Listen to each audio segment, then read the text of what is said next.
win. Talk us through it, and did everything kind of go the way you planned it to go? I mean, you were fighting no slouch, obviously. I mean, the girl who just fought for the title. Yeah, no, I mean, it's just, first of all, amazing to be part of Bellator. I've been trying to get here for a long time. Been in Mohegan, actually fought in Mohegan, so it's a familiar venue, but awesome to be able to fight people who have fought for the title in Bellator. Toledo was tough girl to fight against. I had a plan, and I was joking with the guys. I had a bunch of ideas, things I wanted to do, and I might have gotten 2 to 3 out of like 30, but I got some of them. So I'd say that's a good thing. 2 out of 30 still works. Yeah, but one of the 30 was probably the W at the end. I mean, yes. So you got the most important thing. Exactly. I mean, did you? Is that kind of like the wildest dream come true to come in against an established opponent like that, somebody who had a name?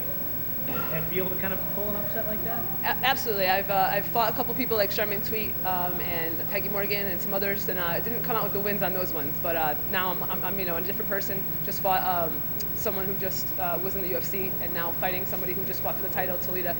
Just getting the wins against Elizabeth Phillips and her, just amazing. Just really happy to be here. More confident with my game. Just ready to keep going. When you heard it was going to be a split, was there anything in your head that was like, oh crap, And then secondly, when you heard the third score was a 30-27, did that give you some instant confidence, like it's got to be me, knowing that you had another 30-27 already announced? I think at the end of the day, I always want to go out with the win by finishing the fight. I never want it to go to decision, but sometimes it does. So you're going to always be a little nervous because anything can happen. So especially, when you're not in your hometown, or you don't know, if it's a really close fight and you're a little scared, you never know. So I'm really happy that went well, and I do believe that I came out with the win because I actually performed. 2 areas I was really impressed by. It seemed like you really wanted to press the pace, and the other area was in the clinch. It seemed like you were the stronger one. Did you feel stronger, and did you think your pace was breaking her? Yeah, I think just in general, I'm a well-rounded fighter. I feel pretty confident in every area, but there's been a couple spots that I've been just got to kind of finish and be more confident in those areas faster. So I think that I did well, and I had a good pace, but it still would have been nice to take it out a little faster, finish a little quicker, but everybody wants to do that, right? You've been on this regional scene for a long time, 10 years. How frustrating was that, and how rewarding is it to get the biggest win of your career right in front of a rocky crowd that was supporting you so much? How rewarding was that? That was awesome, amazing. I fought here my very first pro fight, and I walked away with a loss in like 13 seconds. And so that was a learning experience. I'm not afraid to lose. I don't fear it. I'm just here, and I'm ready to perform and do whatever I came to do. I'm not afraid to lose. Just going to go in there and do my thing. At one point, she did take you down in the second round. Obviously, you're a Brazilian Jiu-Jitsu black belt, very comfortable there. She's a Brazilian Jiu-Jitsu world champion. How much of a confidence boost is it that you just out-grappled the Brazilian Jiu-Jitsu world champion? Oh, it's amazing. No, it's a great, it's MMA, so anything can happen. Once whatever that quote is, I forgot who said the quote, but you're a black belt, and then you start getting pink and purple once the punches start raining down, right? So, as soon as you get hit, everything changes, So you just mentioned she fought for the title.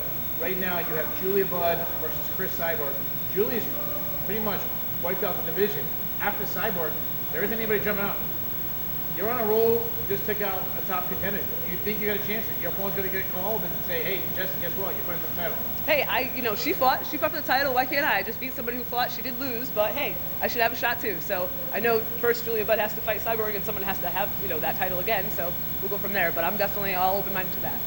How much of this fight was about mental for you in terms of, I noticed you were not just pushing the pace, you were not getting wild. When you were on the ground the third round, you weren't trying to go for anything wild. It was almost like you were just going, all right, this is the game plan, go focus on it, 15, 30, 45 seconds. How did you keep that mentality when, the crowd's going, you want, and there's a little part of you going, get the arm bar, get a choke, try to submit this, world champion jiu-jitsu black belt. How big was it just keeping composure and focusing on, the game plan? I got some great coaches. Sometimes I tell them, I'm like, I'll just go in there and finish, and they're telling me, you can't just run up in there and try to go and do your thing, but you also, you don't want to just sit back and wait around. So I got some really good people on my side.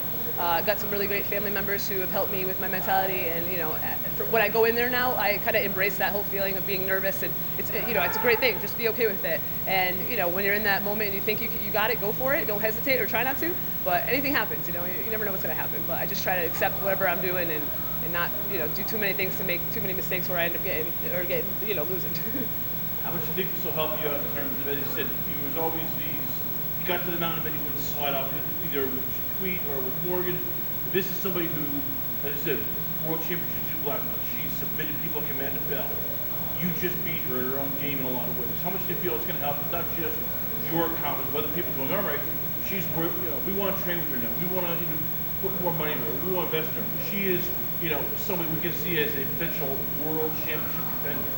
I would hope that people see me and see me perform and accept that I have what it takes to be at that next level, But just by beating her, beating other people, it's not just about that. It's about me putting on a show and just doing my thing and having the confidence and I'm not going to go down quickly. I'm not going to go down easy. So I hope that they see that and they'll accept me for that. What's your Bellator contract? I have 2 more fights right now with Bellator. Lined up at least, hopefully. Soon, hopefully. Like you said, you've been doing this for 10 years. Hardcore fans know who you are. It's starting to get a little recognition. I think you're top 10 in the Shirt All rankings, even higher now. Obviously, Tapology, other rankings are rolling up. But what are the casual fans who might have tuned in going to be saying about you? They haven't seen you fight before. What do you think they're going to be saying now? They're going to probably be saying, I think it's time for Jessy Miele to keep going and start to fight some serious competitors and see how she can handle it. Like a Julia Budd and Chris Cyborg and see what happens.